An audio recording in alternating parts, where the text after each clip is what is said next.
Monday afternoon theologians.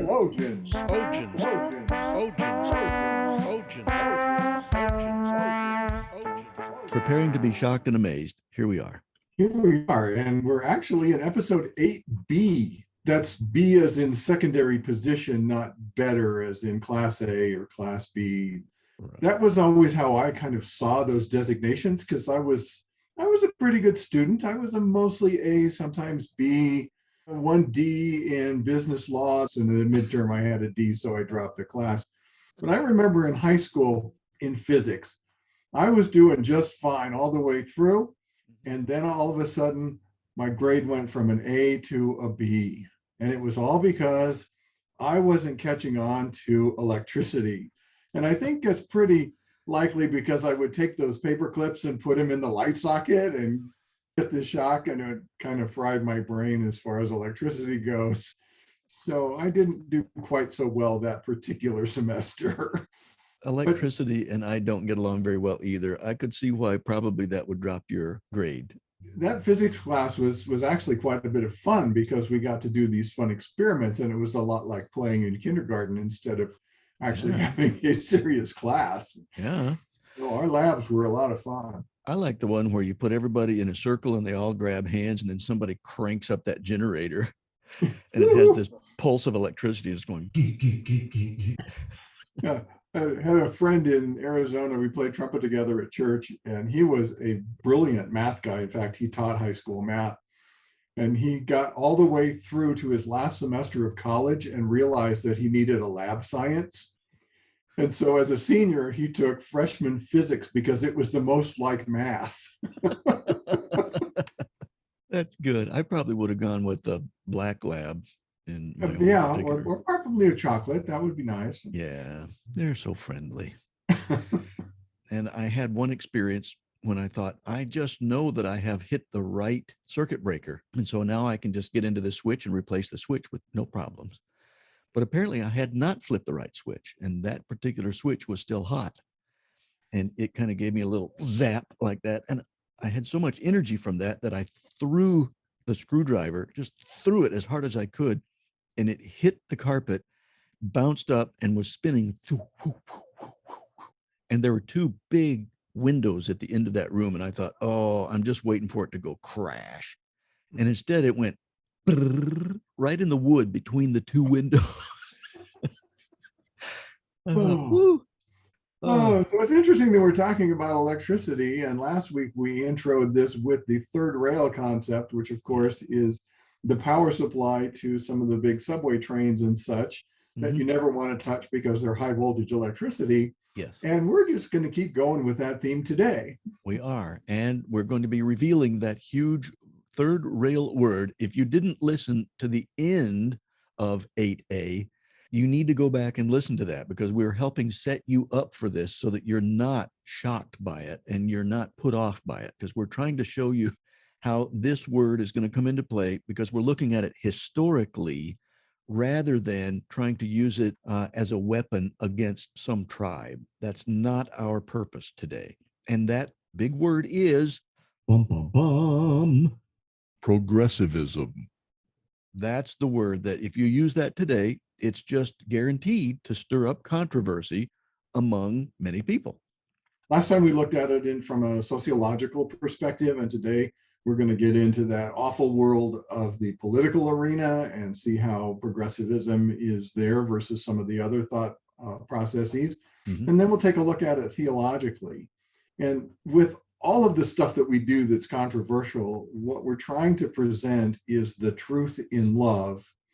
And we're looking at these things because there are some pretty serious false teachings, and we don't want anybody to fall into those and then be in peril spiritually. Right. Because it's so important to be on track with what the Bible says. You are not kidding. I mean, with some, once a particular third rail word is used in a sentence, especially in social media, it's all guns and lawyers, as they say. And there's just no chance for a meaningful, nuanced, historic-based discussion.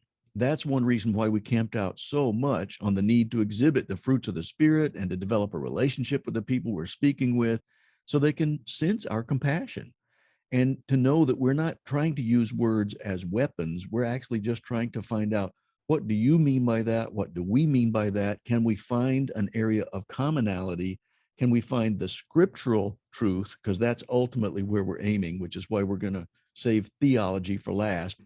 You're right, Rick. That's one of the reasons we're trying to set this up so that you can tell we are not trying to become extremists who are just stirring up controversy. We're actually trying to quell the controversy, and we're trying to speak lovingly about truths of where these things came into play and how they are affecting our society today, so we can be aware of them. Yeah, and as we see, a lot of the people who have fallen into the realm of progressivism or have a more progressive worldview or progressive mindset are good people who are looking at things for ultimate good purposes, but they're not going to find it ultimately when they take these thought processes to their ultimate end. And so that's why we want to talk through what they're thinking and how it differs from what we see as a more Christian worldview. Mm-hmm. I think that's good to know. I've spoken with several younger folks who tend to lean toward the progressive mindset, and they really have big hearts and they love people and they want fairness and they want people to be treated fairly. And I agree with them on that. I really do. I think a lot of where we disagree is how we're going to be trying to best serve certain populations. And that's where we start to get into the nuances in our discussion. And fortunately, I've been able to have some really good discussions with some of my nieces and nephews, for example, and they know I love them to pieces. But we can have nuanced discussions because they're mature and they're able to say, oh, okay, well, I see where you're coming from. That's different because of your definition of that. And what we're trying to do is to help you understand why certain definitions have gotten hijacked along the way, so that there may be some commonality to find out what, as a compassionate Christian, can we believe and how can we live out our Christian faith so that we're doing the best good for the greatest number of people from a scriptural standpoint and not just from a progressive standpoint. Yeah, and it was pretty easy to find a lot of information on progressivism in the political world. That's pretty rampant. And also there was quite a bit in the writings about the church. And we're going to just take a look at a very few of these and some of the thoughts that they've outlined, and we'll walk through some of these ideas. Particularly in the political world, progressivism has really come to the forefront. It's almost in an exponential progression. You know, it started maybe 20 years ago, and it has just skyrocketed up the way you want to see your bank balance go, but it never does. And it's really out there. And so it's probably important that we talk through some of the things that the progressive political world thinks. Right. I think one of the things that I've recognized too is that sometimes we have to be careful even where we talk about where we get our information from, because one of the websites that we have looked at to help give us a clue because they've done some research, even that can become a third rail word because they use the term patriot. And that used to be a good thing when I was growing up. To be patriotic meant that you have a love for the freedoms in our country that were hard won. They were fought for by people, many of whom lost their lives so that we could share the freedoms that we share, including the freedom of speech, for example. And it seems like now that word has even gotten hijacked. So to use the term patriot is a little scary because you know that certain people are associated with that word in a way that could cause us to think of them as being extreme.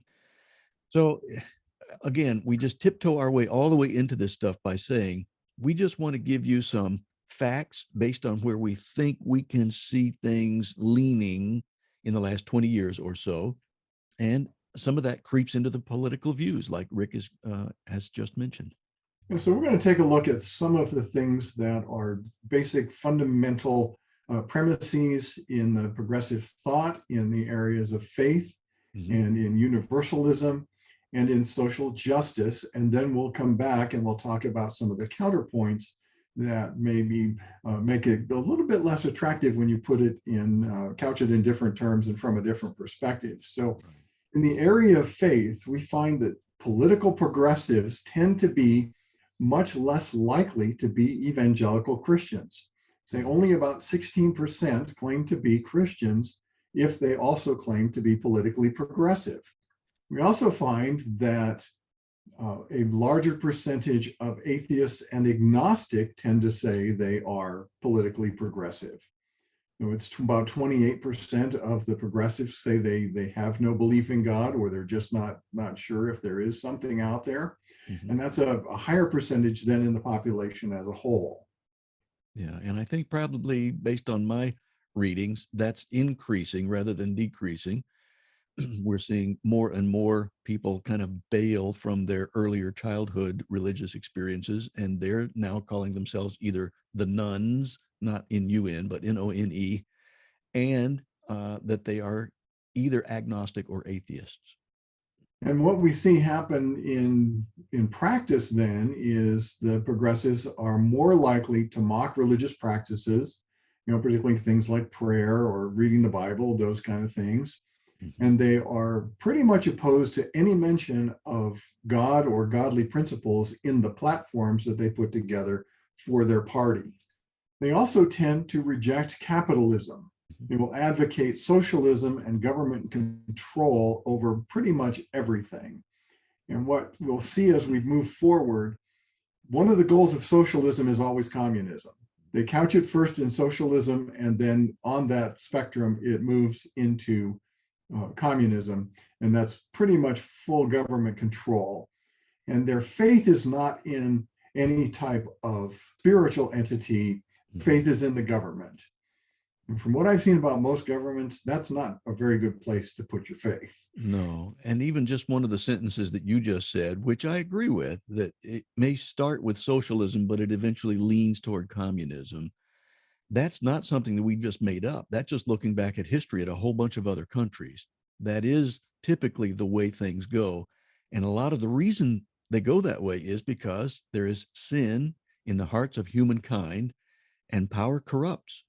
So even though you may start with a really pure motive to do something and to be more fair in how you're going to be redistributing wealth, etc., there are people at the top that when they have that kind of power, they realize, oh, but this is a way for me to enjoy the fruits of my labors, and so I deserve more. So even though they give a good talk and they sound like with lip service that they want to have everybody equally shared in this wealth, they wind up, though those in leadership wind up with a huge amount of wealth compared to everybody else.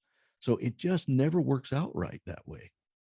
Another thing we see is there's a different perspective on morality. There's really no moral judgment in the mind of a progressive. There's no right, there's no wrong, it's just a different perspective. It leads to prison reform that basically means everybody gets out of prison early, no matter what they've done. Mm-hmm. It's re-establishing the terms of the prison sentences to be much more lenient. Mm-hmm. And then it comes down to defund the police. And so there's no enforcement of the laws that are on the books. And even if there is, then the criminals run free. So that is not necessarily a good thing for society as a whole. And it often seems like the rights of the criminal supersede the rights of the victim. And a counterpoint to that, which I have heard in discussions about this issue, is that we have a system that tends to be prejudicial against certain people groups. And there are a lot of studies that need to be looked at for that, because for one thing, certain socioeconomic groups, you do tend to have more crime. And yet for us to say that there's a disparity there, and for us to go more lenient on how we're punishing people like that, that's not really going to be solving the problem. So it's a sticky wicket, and it's a complex series of things that we need to look at. And it's not just one size fits all to the fix for that.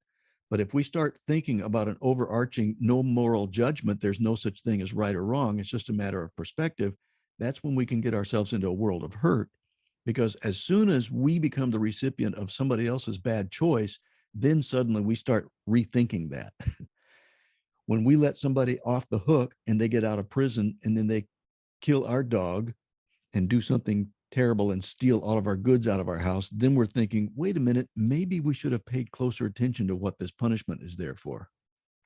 Another thing we see is the embracing of moral equivalence. Even though morality isn't equivalent, they try to make it so that anything goes. Your right is okay. Your right may be my wrong, but that's just your truth, not my truth. Right. And obviously, if there's no universal standard of truth, then things get into a mess. Yeah. Another thing we see is that they embrace political correctness, which of course imposes specific views and demands compliance. And we see that all the time. The whole cancel culture is based on that. Yeah. If you don't have wrongthink, then you're probably going to go to prison. And there's an irony to that. They say we shouldn't be morally judging anybody, but saying that you have to adopt that is a moral judgment even in itself. And you have to do it or you're going to get canceled. Right. And another thing that we see is the thought process results in economic and cultural decline.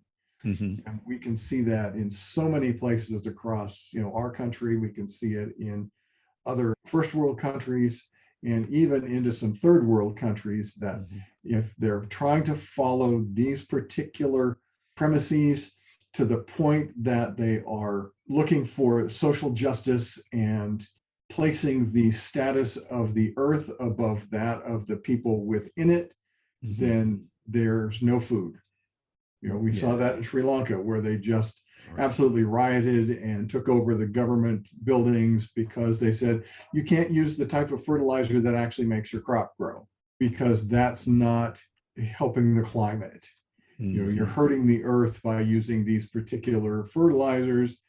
And then when their crop supply was down 30% and there wasn't any food for the people to eat, they got a little PO'd. And this is the problem, that we don't fast forward the video on a particular ideology and say, where is this going to lead us here?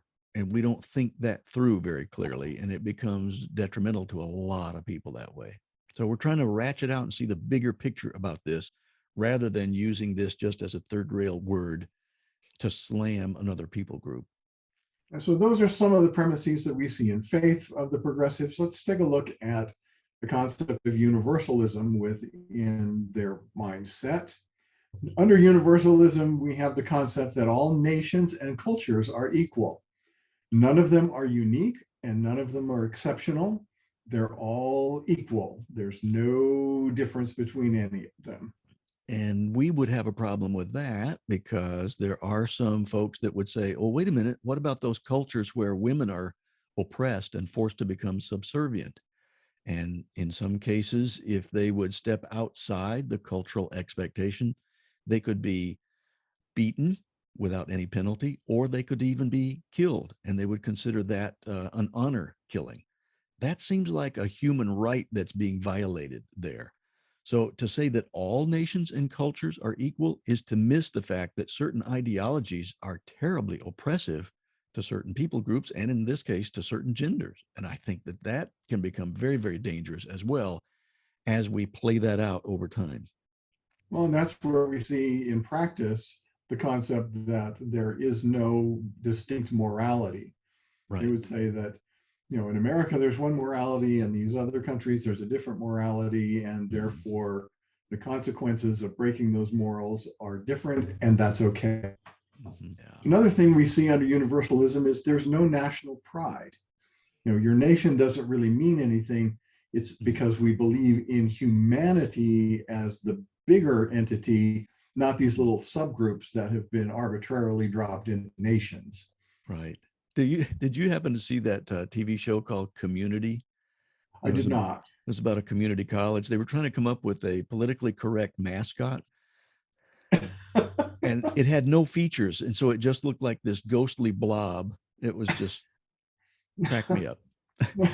I assume it was somewhat tongue in cheek. Yes. Oh, it was very much a parody for sure.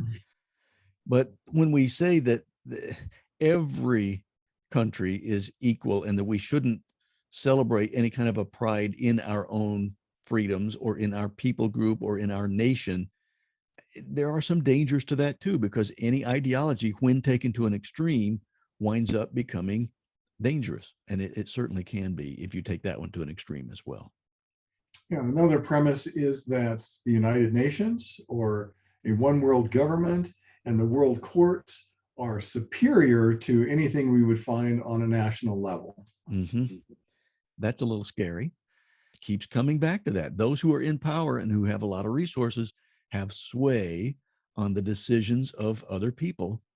And the culmination of these universalistic premises that the progressives have is that they would support a one world army. There would be no singular national security. And then therefore there would be just open borders where all peoples of humanity could just wander about the world wherever they felt like. It just doesn't seem that that's working really well, even on a smaller scale. We see in the European Union how there are issues between the nations, even though they're one European entity, the European Union. Some of those nationalistic tendencies are fighting back against the universalism that's being imposed on them. And we see that in a variety of ways, and even to the point where, Britain has stepped out of the European Union and others are threatening to do so as well. So, they're really looking at this big picture, one world government, and it's not sitting very well with the people. No, it's not indeed. And we can see the clash happening now with the open borders or more open borders, even in the southwestern United States. And there are people groups on extremes of both sides of the political aisle pushing against each other and name calling, and you're doing this and it's a terrible thing, and this is a political stunt, but we need to have that. It is a problem, and it's something that needs to be addressed, but it needs to be done in a well planned out fashion rather than just turning them into political stunts prior to election years. And what I see is that when we're supporting too much power in any one government, it becomes problematic, which is why we need checks and balances, which is one of the things that our country was founded on, if I remember my civics correctly. That's a word you don't hear very often anymore. No. So the third area that we want to look at is progressivism through the eyes of social justice, which is a term that is being bandied about more so now than ever before. And unfortunately, what it means to one, it doesn't mean to another. Right. But pretty much, if you hear the word social justice, it's going to take into account a variety of things, including the government must assure equal results for all people within the nation, which just doesn't really make much sense. Yeah, you take that one to an extreme, and obviously you can get off the rails in terms of the intent as well. And it may have started with good intent. As we have seen, there have been some people who have been very prejudicial in the way that their system has operated. So yes, we need to deal with that. But when you swing the pendulum too far in an opposite direction, it becomes dangerous. And I think that we're heading in some dangerous areas, as we've seen evidenced in different parts of our country. The second thing we see is that self-responsibility, personal freedom, and free markets are bad. We have to reject those out of hand because it doesn't serve the whole if one group or one person has more than another. Right. So you can't do certain things, you can't say certain things, you can't work certain places, you can't buy stuff that you want because it's bad for the group, even though it might be good for you in your estimation. And we see that pendulum swinging as well. I think that there have been several really good stories that are illustrations being bantered around, including teachers in high school that would say, we're going to do something now. And all of you who made good grades, you're going to swap with papers on the other people. And, there are different kinds of illustrations to show how somebody who works hard for something and doesn't get the same benefit from all that hard work, it really decreases their incentive to work hard. And to reject self-responsibility and personal freedom and free markets, it starts to really backfire on folks. And the result is never healthy. All we have to do is look back at history, which a lot of progressives don't like to do because it puts holes in their arguments. But even one of the first colonies here in the Americas was based on communal work, where everybody worked in the farms for the good of everybody. Right. And some of them didn't want to work. And that didn't play out very well with those who had to bear the brunt of the larger workload. And eventually they just scrapped the whole idea and everybody had their own plot of land. We saw this thing in the Soviet Union where, the workers were forced to go out into the communal fields, but they were given a small little segment of their neighborhood where they could grow their own food, which produced 10 to 15 times as much as the communal farm did, per acre, because it was for them and their family, and their work directly benefited their family. And that made a big difference in the production. Yeah, the history doesn't lend good support for this, which is why we need to continue to cling to history and look back at it honestly. Yeah, and that plays right in with the next one, which is no economic liberty, which means you don't really have the right to anything that you make, anything that you do, the wages you earn, any of that. It really all needs to be put into a pile for everybody. And to say, oh, redistribution is a form of liberation, you think, oh, liberating a lot of hard-earned money from me and giving it to people who haven't worked as hard as I have doesn't seem fair either. So you can really see that the pendulum can swing in one direction or another. And people would say, why should I work so hard when my hard work does not get compensated fairly? Now, should we oppress people intentionally because they're not working so well? No, we should try to help give them a hand up rather than a hand out. And there are a lot of programs that seek to do that. And I'm a big proponent of that. And I think a lot of the strong Christian-based agencies that I've seen, even in Detroit, which is a larger city near where I live, there have been some Catholic-based work efforts and some other Christian agencies, and they're aiming to give people a purpose in life. And so they give them a job. They say the best thing to stop a bullet is a job. And there have been a lot of good efforts aimed at that, which is why I think we need to really put our efforts into doing those kinds of things rather than just handing out willy-nilly lots and lots of money without any expectation of some sort of productivity on the part of the recipient. Well, again, we take that one step further and we understand why so many of the American populace are really getting angry about the open borders, the millions of illegal aliens coming in, and then immediately being eligible for food stamps, for free education, for free hospital care, pretty much anything they need. They just handed a blank check that says, okay, we're taking care of you now. It's no wonder they're flooding across the border in such masses. Yeah. Yep. And I think we would agree that there's biblical justification for trying to be open to the alien, those who come in, the foreigners, and we should treat them well. And there ought to be a legal way for people to do that and to walk through legally the steps it would take. And if they're doing that, and if they understand that these are earned privileges rather than rights, then perhaps there may be an appreciation for what they're doing, much more so than if things are just given out freely that way. So the ultimate goal of social justice in the mind of the progressive is income equality, which means everybody makes the same amount of money. And that was a term that was coined by Karl Marx. So in the writings of Marxism is this concept of income equality. The only problem is that doesn't work out very well. And yet you'll see these people who are self-proclaimed social justice warriors standing there saying, everybody needs to have the same income.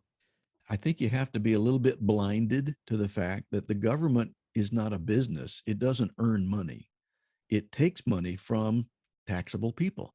So the hardworking people whose income gets taxed for these things, that's where this money is coming from. And when it starts to become personal and real to us, then suddenly we start questioning whether that's really an appropriate way for them to redistribute wealth when it really affects us. That's why we have, unfortunately, politicians always trying to protect wealth in their constituents or in their own specific families or whatever. So the goal of income equality just doesn't ever really work, and it doesn't work well. Should we find, as best we can, a healthy balance?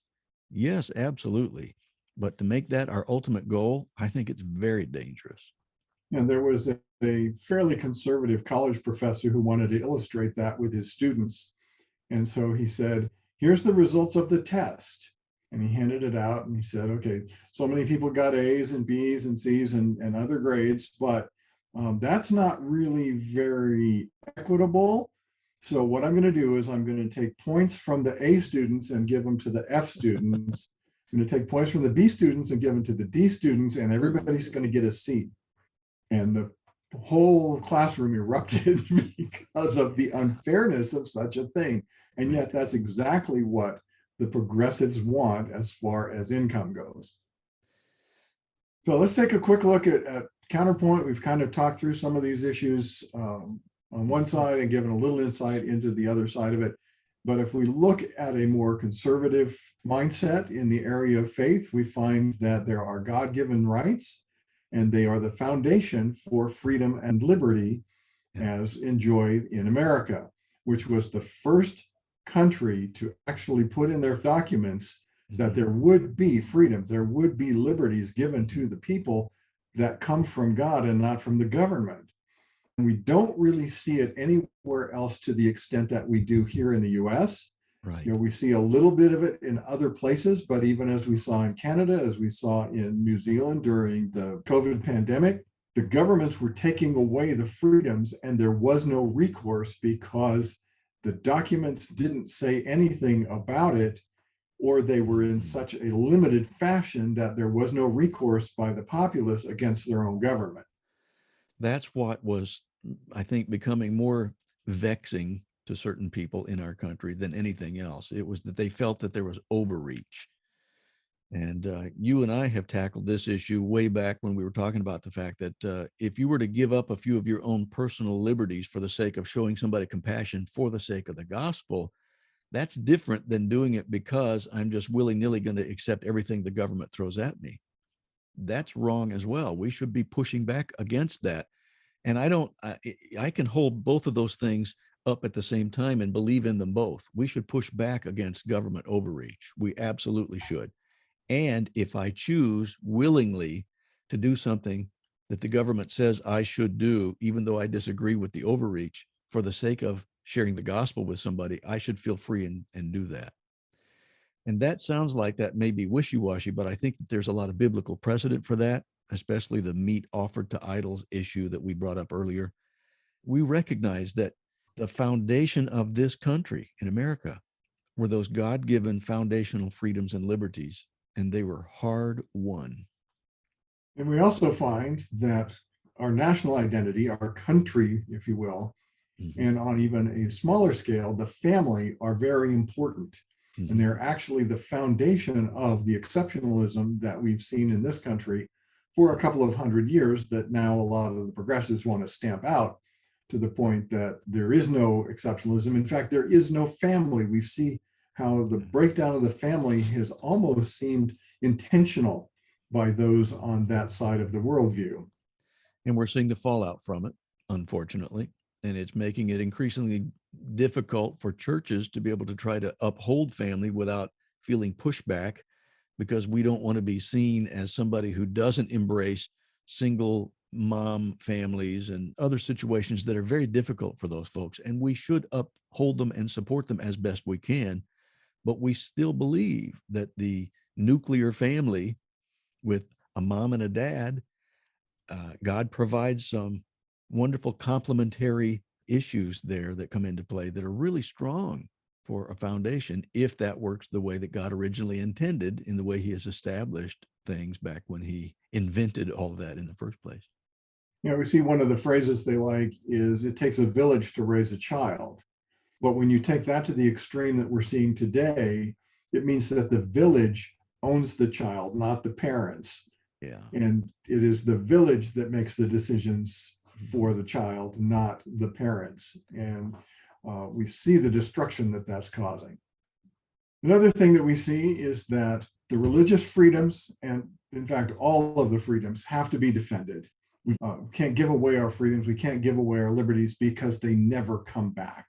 If the government takes it away or sequentially knocks it down to the point that it doesn't mean anything, then pretty much they are gone forever. Another thing that we look at is that local government is better than state government, better than federal government, and certainly better than one world government. The closer we are, the people to the decision makers, the better the decisions are going to be. And I think that that's been borne out, if you could look back in history as well, because different regions and areas can make better decisions for themselves than a larger, complex government that may really miss some of the nuances of our specific area. So we think local government is better for government, and less national government is better. Just a off the wall example came to mind. It's like if the government decided that surfing was good and all students need to take surfing classes, that would be a real challenge for the kids here in my town when we're at 7,500 feet in the Rocky Mountains, because there's no place we're going to surf. This is true. So if we take a look at the more conservative side of universalism, we see that national exceptionalism is not only a good idea, but it's championed. We talk about how this was the country that everyone else wanted to be. There was a reason for that. It was because of all of the things that America put into the world that nobody else was doing over the last 200 years. And as a result, we need to defend the borders. We can't just have half the world show up at the Rio Grande and walk across and say, we're here, take care of us. That just doesn't work in the mind of those who are paying the bills, as we talked about earlier. Yeah. And that one, boy, it's such a contentious issue. And unfortunately, we've had politicians who are name calling and, your side is all bad. The other side says, no, your side's all bad. And we normal human beings caught in the middle of that feel like that there's a great divorce politically happening in our country, and we can't do much about it because we can't influence those people to come to the middle where the solutions can be found, and to say, yes, we can't allow drug cartels to be charging fees for people to go across the river or not. It's like the mafia down there now in certain areas. And so there are oppressed people. There are people who are dying, people being found in trucks that have been driven across by people promising them freedoms, and then they jump and run, and yet these people are suffocating in the backs of these trucks. We miss a lot of that because the media won't show us things like that. So there needs to be a concerted effort to do this in the right way so that we can have legal immigration and bring people in after they have been vetted and they're willing to show that they're able to work in the way that will be productive citizenry here in America. So yes, it's very contentious. Borders are extremely contentious right now, and it's hard to talk to anybody to have a nuanced conversation to say, I agree with this and this and this, but I disagree with that, and to come to some sort of a middle agreement. And that's where I really long to find in this nation would be some politicians who could actually come to some real middle ground on that. Another thing we see is that there is the supporting of property rights. It's one of the things we look at as, the degrading of the justice system, where the people who have had their property stolen or damaged are just pretty much out of luck. And one of the changes they made to the founding documents, I wish they hadn't, when it says the unalienable rights are life, liberty, and the pursuit of happiness. Originally, it was life, liberty, and property. Yeah. And that would have made a big difference in this particular thought process if that was still there, or they could have actually put both of them in, life, liberty, property, and the pursuit of happiness. And I think we would be in a better place if they had, but I don't think the founders could have even imagined where we are today versus where they started. Another thing we want to look at, and we talked about this in a couple of places, was the closer to the local people the government is, the better. It's kind of a mess when the federal government gets too much power and continues to do either executive orders, or they'll say, oh, we're in a time of war right now. Depends on how they describe war. And so that they have certain executive rights that they can impose quickly that way without having to go to Congress for some of their support. It gets to be more tricky. So yes, we tend to lean toward wanting states' rights preceding federal rights. The whole emergency power acts that were put into place on both the state and the federal level were probably mistakes to give politicians way more power at the point of emergency They started creating emergencies to increase their power. Yep. And the last segment of this that we have to do as the conservative side of the mindset is rejecting of anything that has one world attached to it, whether it's government or armies or popsicle makers. Anything that is done on a global scale is going to be less effective, and it's certainly not going to be for the benefit of the little guy living in Costa Rica. And that's a real red flag word, a real third rail word to people who are on the conservative side. That one world, anything, it's scary. But there's good reason why it gets scary, because we can see that power corrupts, and absolute power corrupts absolutely. And if you can get one world, anything that becomes large enough to impact everybody, that's a lot of power. And I think that power needs to be divested so that we have much more local autonomous governments in smaller areas that don't have that much power and control. And we certainly could take that discussion in a whole different direction when we look at the book of Revelation. But for our discussion today, we're looking at where things are today, just knowing that things are going to be different when last day's events start to take place. Let's take a quick look at the counterpoint for social justice. The first point being that we need to promote free enterprise, capitalism, and education reform. We have equal opportunity. We're not going to all have the same outcome. There's one Super Bowl winner every year. It's not equal outcomes. And yet, at the start of the football season, all of the teams have the possibility of being the champion, but only one is going to do it. Is there some necessary pushback against people who are using capitalism for their gain, and all the wealthy seem to get the biggest tax breaks? Yeah, there should be pushback on that. We should be reasonable in what we can expect for people who have so much more, so that they'll be incentivized to do things that will help promote better jobs and more people having the opportunity to work hard, etc. But free enterprise still, if you look at the entire globe and all these other ideologies that can come into play there, it's still a better system. And there need to be reforms within these systems, but to throw the baby out with the bathwater and say, no, let's just lean completely toward socialism, which, as we said before, can lead then to communism, it doesn't end well when you go down that road. The other thing we want to look at is private sector solutions to problems, not government. Right. What is it that Ronald Reagan said? The scariest 9 words in the English lexicon is, I'm from the government and I'm here to help.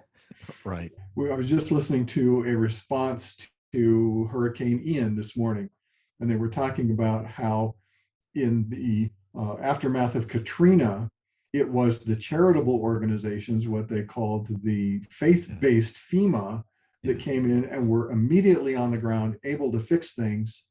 And it took weeks for the FEMA people to get there. And a lot of the assets owned by FEMA that would have been useful in that whole process were states away and never did show up to be helpful. Look at charitable organizations, business organizations, they're going to be on the ground getting things done faster and more efficiently than anything the government will ever do, because it is so bureaucratized. Yeah, no kidding. I remember looking back at the horrible tsunami in Japan, and we heard some wonderful testimonies growing out of that horrible event. And a lot of the people there were amazed that the Christians, many of them Christian organizations, were there helping out, sometimes more quickly than anybody else could get there. And they stayed longer than everybody else because they had government money that would run out and they had to pick up and leave. Whereas these volunteers and people who were asking for continued donations to their causes to allow them to stay there longer, they were there longer than anybody else. So private sector solutions really are powerful. And there's some incentive for people to overlook that because they don't want to connect those with Christianity. And yet Christianity for centuries have been there trying to help create hospitals, homeless shelters, and some other things like that. And they'll do so very willingly. Now, I have a very personal connection to that whole tsunami response. It's kind of one of those serendipitous things that you have to say only God could put that together. There was a young couple that was in the church we went to in Arizona, who actually preceded our move here to Colorado. And they live in the same little town I do. In fact, when we were in our other house, we could see their house from our house. And we didn't really know them at the other church, but they went to the same church we did here.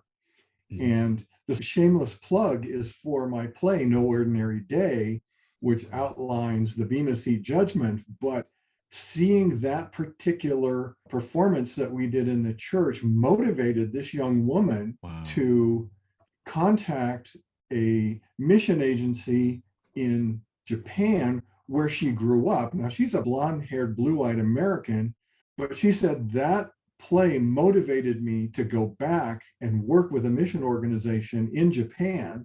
And all of that was in process when the tsunami hit. So she was able to have a big impact on the lives of those people because she was motivated by something months ahead of time that put her in a position to be in Japan with that recovery effort. So you just never know how things are going to touch people. That's really cool. That's neat. And that's a great testimony to know that sometimes if we're doing something that's seemingly not making a big difference, if we're doing it as unto the Lord, and if we're doing it out of that motivation of compassion and to reveal his grace and glory, it's amazing how he can use that. You're right. And that's such a great affirmation that that work you put into that actually bore some kind of fruit. And I'm sure there were other people who were changed by that in some ways, but it's neat that you got a glimpse at that specific way that it was used.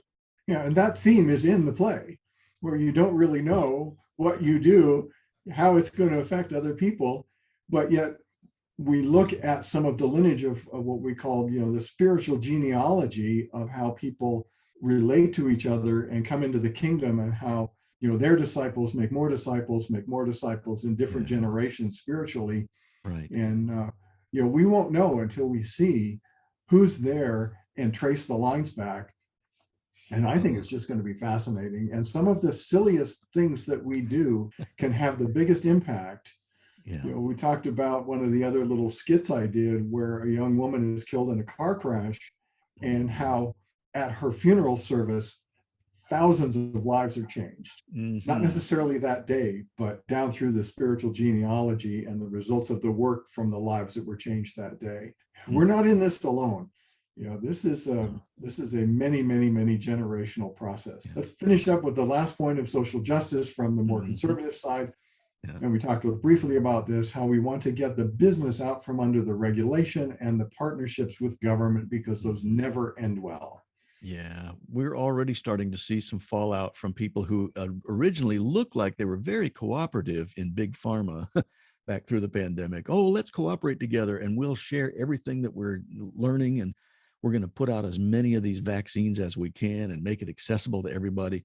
And now there are people getting sued because of certain things. And, we just can't find that kind of altruistic cooperation. We need to get these businesses out from underneath the stifling regulation and partnership with the government, like you're saying. I think that's very true. I would say that probably we should end here because of the time, and we can pick up episode 8C.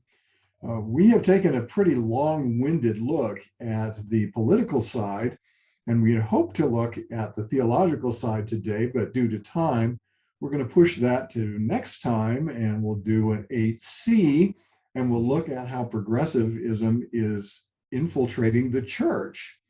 So in anticipation of that, we want to have you maybe take a hard look at what your church is teaching and whether or not it is in line with what the scriptures say. So take a hard look at what's going on in your church over the next week, and we may see some of the points we talk about finding their way into your church, and then we'll talk about some solutions there. But the bigger thing we want to chat about is, where are our fellow theologians spiritually today? Have they been tweaked to say, maybe my thoughts and ideas have not been true to the Bible? Maybe I need to turn back to what the Bible actually says. Have I fallen prey to some of these practices that we see in progressivism? And maybe I need to take a look at my life and how it affects other people. And maybe we will want to pray for them in a prayer of repentance so that they can turn back to what God says is the right way to live. And even though we didn't talk a great deal at all about the gospel itself, the work of Christ on the cross, and yet it's very possible that somebody was convicted in the midst of that says, I need to completely turn my life around and come to God for the first time. It happens. It's an unusual thing. It freaks me out when I hear what God used to prompt somebody to make that decision. Sometimes it's the least expected Bible verse or story. And so it really can happen.